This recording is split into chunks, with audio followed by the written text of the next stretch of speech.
कौन सी गलतियाँ हैं जो आम तौर पे ईमेल्स लिखते हुए की जाती हैं? क्योंकि ईमेल एक रिटन वे ऑफ कम्युनिकेशन है, उसमें जो भी गलती होती है वो नुमायाँ होती है और वो हमेशा रहती है। इसलिए इम्पॉर्टेंट है कि हम केयरफुली लिखें और केयरफुली ड्राफ्ट करें और फिर उसको भेजें।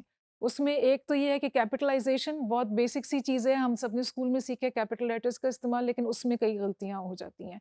ऑल कैप्स कई दफ़ा हम लिख लेते हैं, वो किस वक़्त लिखने चाहिए और किस वक़्त नहीं। पंक्चुएशन का इस्तेमाल सही क्या है? लोगों के नाम और कोई मर्द है या औरत उसको दुरुस्त तौर पे लिखना, ये चीज़।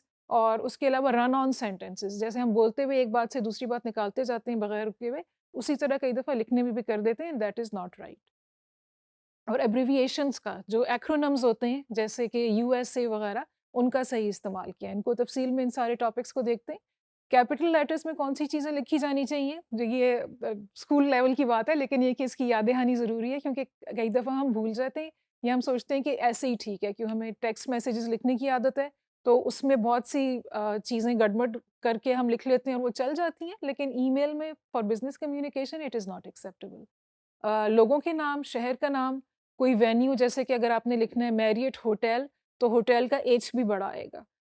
या किसी एयरपोर्ट का नाम लिखना है, तो अगर आपने लिखना है अल्लामा इक़बाल एयरपोर्ट, तो उसका एयरपोर्ट का ए भी बड़ा होगा और अल्लामा इक़बाल का ए और आई तो बड़ा होगा ही। उसके अलावा जैसे टाइटल्स हैं डॉक्टर, मिस्टर, मिस, डायरेक्टर वगैरह, या इसके अलावा कोई और भी, तो उसका पहला लेटर भी कैपिटल लेटर में ही होगा, स्पेशली अगर आप किसी को एड्रेस कर रहे हैं उनके टाइटल के साथ।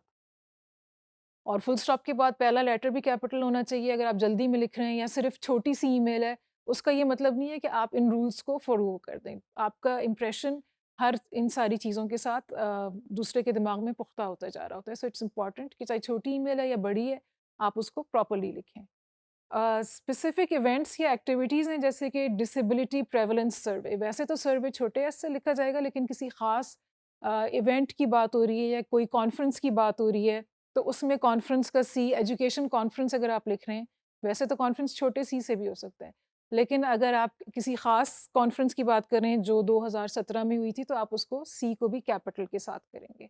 सो these are some things to be mindful.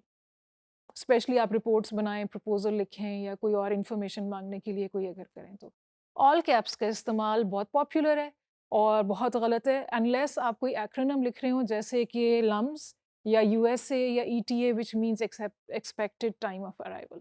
उसके अलावा एम्फोसिस के लिए, किसी बात पे ज़ोर देने के लिए ऑल कैप्स का इस्तेमाल बिल्कुल नहीं करना चाहिए, क्योंकि जैसे हम फ़ॉन्ट के ज़रिए या पंक्चुएशन वगैरह से अपना वो टोन कम्युनिकेट करते हैं जो हम बोलते हुए उतार-चढ़ाव से आवाज़ के करते हैं।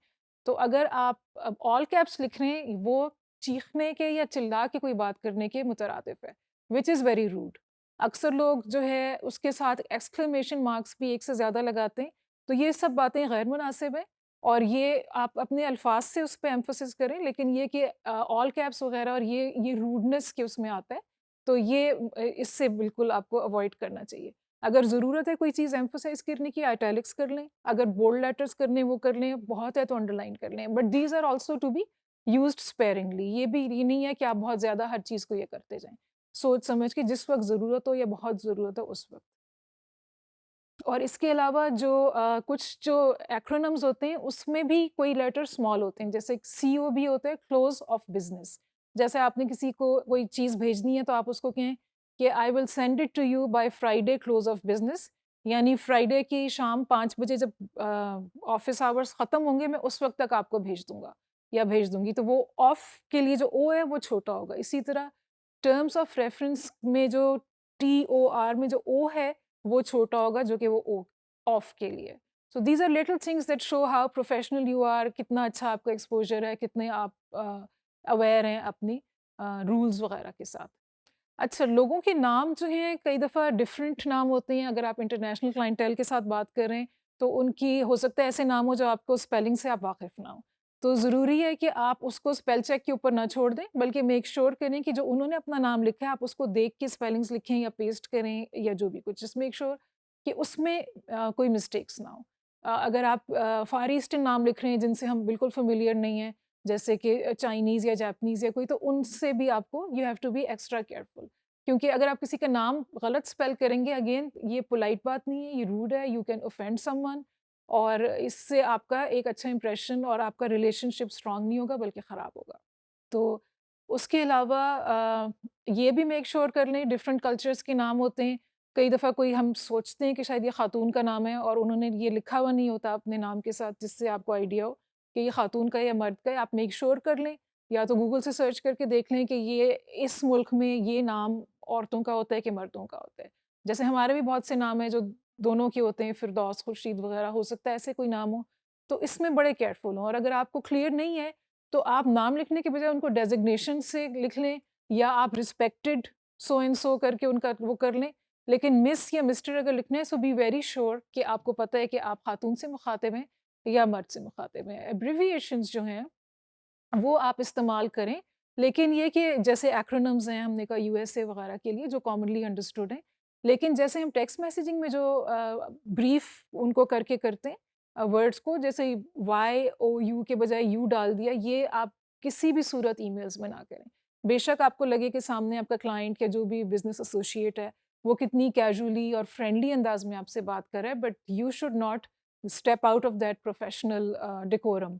और उस ये इस तरह की एब्रिविएशंस, जैसे ये कुछ मिसालें आपको दी हुई हैं, इस तरह की बिल्कुल नहीं लिखनी चाहिए। और जैसे यूएसए की मिसाल दी, वो तो एक सबको पता है कि उससे क्या बनता है, तो उसको एक्सप्लेन करने की ज़रूरत नहीं है। लेकिन अगर आप लेसर नोन्स जो एब्रिविएशंस हैं वो यूज़ कर रहे हैं, तो जब पहली बार उनको मेंशन करें तो पूरा लफ्ज़ लिख दें, जैसे पंजाब यूनिवर्सिटी पूरा लिख दें, और दूसरी बार अगर दोबारा मेंशन करें तो आप पीयू लिख सकते हैं। हो सकता है किसी की नॉलेज में ना हो कि पीयू से क्या बनता है या कोई और चीज़। यहाँ पे तो सबको मालूम होगा, लेकिन अगर कोई आप इंटरनेशनल ऑडियंस के लिए लिख रहे हैं या इवन अदरवाइज़, तो उसके अलावा कैपिटल लेटर्स जो हैं वो एब्रिविएशंस में होने चाहिए। जैसे अगर आपने लम्स लिखना है तो उसके सारे लेटर्स कैपिटल होने चाहिए, स्मॉल लेटर्स नहीं होने चाहिए। इससे बात सिर्फ़ ये नहीं होती कि आपने अपना मकसद बयान करना है और अगर बात समझ आ रही है तो फिर क्या हो गया। नहीं, आपने एक इम्प्रेशन बनाना है और उसको अपने कंटेंट को या जो भी आपका मैसेज है, उसको प्रॉपर्ली आपने पैकेज करके कम्युनिकेट करना है। अच्छा, रन ऑन सेंटेंसेस जो हैं वो इसीलिए होते हैं क्योंकि हम बोलते भी ऐसे हैं तेज़ी में, एक चीज़ दूसरी में मिक्स हो रही होती है। हाउएवर ईमेल कंटेंट में हमें इसके लिए केयरफुल होना चाहिए, और इसके बजाय हमें जो है दोबारा से उसको पढ़ के और देखना चाहिए कि कहाँ पे फुल स्टॉप लगना चाहिए, अगली बात शुरू होनी चाहिए, या उसमें कैसे आप उसको इस तरह से उसको वर्ड कर सकते हैं कि उसमें इसकी ज़रूरत ना पड़े, फुल स्टॉप की या उसकी ज़रूरत ना पड़े, येट वो रन ऑन सेंटेंस ना लगे। जैसे और पैराग्राफ में भी आप ये देखें कि वो जो उसके सारे पॉइंट्स हैं वो इकट्ठे ही बिलोंग करते हों जो एक पैराग्राफ के अंदर आ रहे हैं, मिक्स ना हुए हुए। Even if you are putting full stops and making separate sentences, लेकिन उसमें भी ये हो सकता है एक सेंटेंस कहीं का हो और दूसरा सेंटेंस किसी और थॉट को फॉलो कर रहा। So make sure thoughts that belong together stay together, एक आइडिया के थॉट्स और सेंटेंसेस एक साथ हों। और ये इसको लेकिन उसको हमेशा ज़रूरी है कि जल्दी में ना भेजें, एक दफ़ा उसको दोबारा से पढ़ के और फिर उसको भेजें।